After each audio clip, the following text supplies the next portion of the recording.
Out of the Rough, the Association of Women Entrepreneurs edition. I'm Tara McHugh, founder of the Association of Women Entrepreneurs, back here with my co-host, Fred Arnold. Thank you, thank you. And a fabulous guest, yes. My friend, Alison Lindemann of WSI Internet Consulting. She's an internet consultant, digital marketing consultant. We're going to talk about digital marketing today. Excited? I'm excited because it's such an important part of business. Yes. It is. So what is digital marketing?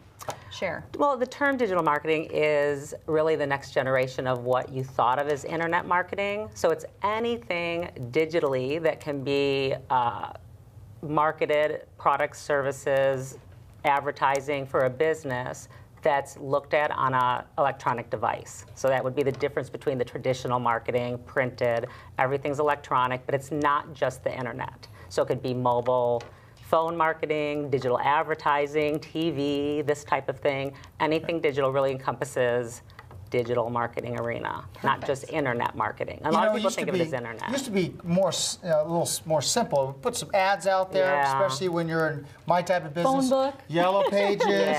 You had a bench ad if you're in my industry. Shopping cart. Exactly, shopping cart. But now there's so much to manage.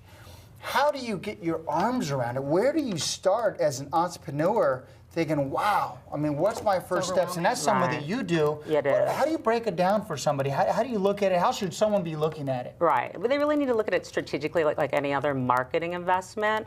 And so it starts with really looking at what are my options? What kind of budget am I going to allocate? Am I going to use the existing budget I have and maybe move things over from traditional marketing, or am I going to be able to allocate additional budget? And then what types of digital marketing strategies most align with that type of business? So I've heard, I'm sure you've talked to other people in the social media arena, where do my people hang out? So the type of individuals that I'm looking to do business with, my target market, so to speak, where on the internet or where digitally or where might they be going to look for my product or service? So that would be the first place you'd start. Just to maybe give you an example, let's say I'm a local or regional owner of a retail store. I sell prom dresses, just for an illustration. I want to see if there's a way to expand my business online, selling more prom dresses. Everybody in every town probably has kids that buy a dress for prom. So I first would want to look at whether there's searches for the product or service that I'm looking for. If nobody's searching for prom dresses online, then why would I invest in trying to get on the first page of Google, let's say? If they are looking, then I need to understand what's my competition online. If there's 50,000 other retail locations selling prom dresses online, it might be tough for me to get the visibility to actually make some money selling prom dresses. But you mentioned something that hits home, because we had two children that had prom dresses this spring, and we put all those pictures online. Can you imagine if my wife or daughter developed a good relationship with the prom dress and said, prom dress provided by Joan? Blank. Wow. Right. That that's a whole strategy, isn't it? That's a whole viral strategy. Yeah. The power of the people, the power of a referral, that's right. But from a search perspective, let's say, you may have to think a little more strategically to say, I'm probably not going to be able to sell prom dresses to people searching for that two-word search term. Maybe it's strapless black prom dresses.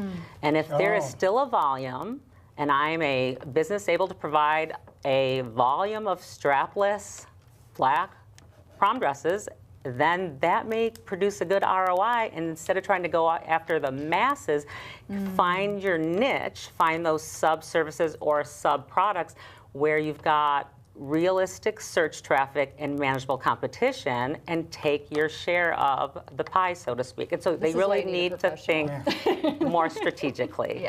And so that's really the first step. Nice. So content, coming up with content for you. We always say content is king. Right. How do people deal with content? Because that's overwhelming. It is overwhelming. And that is probably one of the biggest changes among others that Google has made in the last year or two. In the past, you really could just build a website. It could be pretty static. You had good informational pages, and people found you. Now, Google is looking for growing, thriving, content-rich digital media, whether it's your website or your social media accounts, whatever it is. They want to see a business showcasing their knowledge, posting on a regular basis, you know, and showing how they're different than everybody else. And so that's the struggle we all have, whether we're small business owners or whether we're a corporation, is it all sounds good, but how do I come up with all the content that I need? You know, and so I think if you try to step back and simplify some of it, one, most businesses, even small ones, have content already.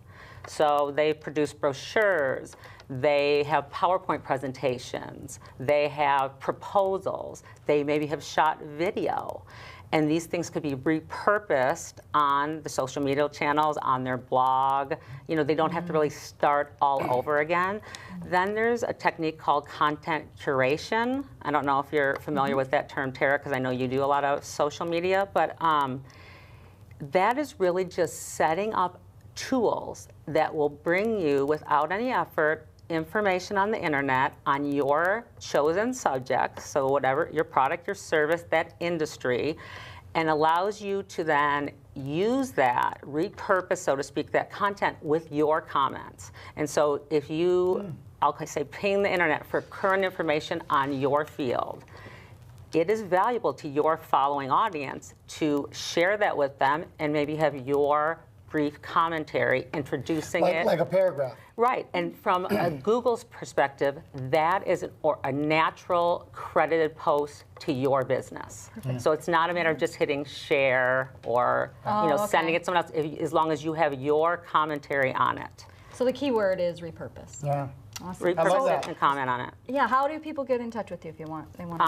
Well, my website, it's www.wsiebiz.com. Perfect. Thank you. Thank you. Thanks for having me. That's great. Dynamite.